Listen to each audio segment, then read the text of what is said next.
Carolina Festo walks over the cracked concrete outside her home in San Diego's City Heights neighborhood and envisions something entirely different, a play space for kids. So I want to put you see, to put is very difficult, and I want to put the better one. That way the kids can be safe.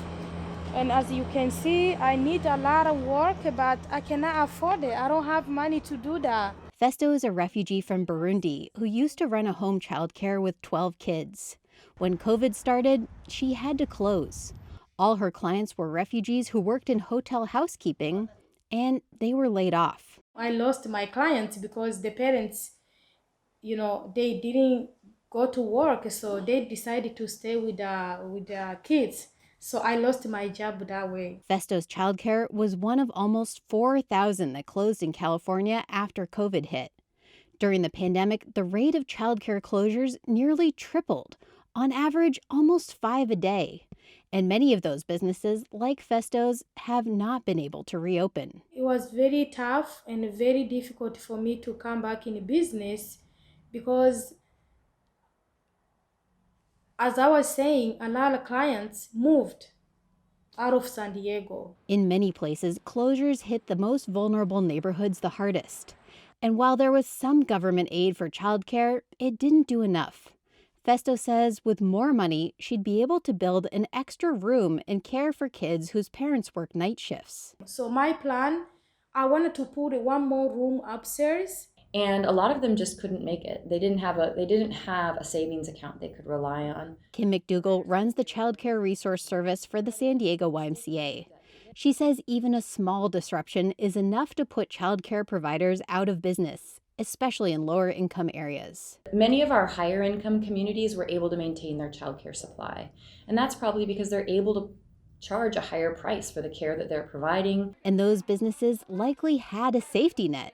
She says during COVID, the country lost about 9% of its childcare supply, and there was already a big deficit. Lisa, happy?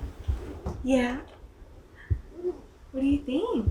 Ariana Steck sits at a desk in her small apartment with 4 different baby contraptions, all within arm's reach.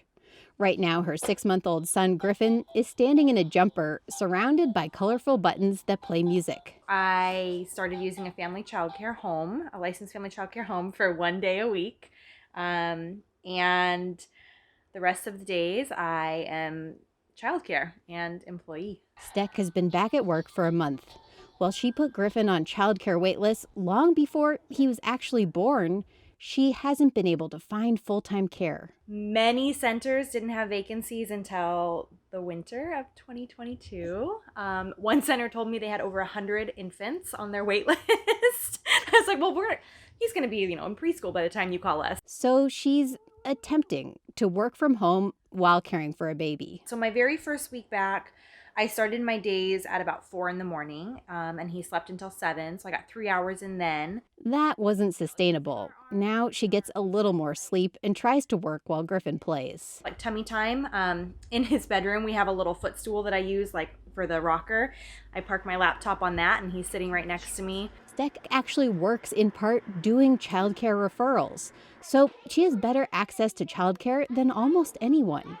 And when she was pregnant, she knew there was a childcare crisis. But once you're sitting in it, you're like, oh, this is a crisis. There is a legitimate thing happening here where there is a huge demand for infant care and the supply is just not there. She says if she didn't have a flexible employer, she'd have to quit her job.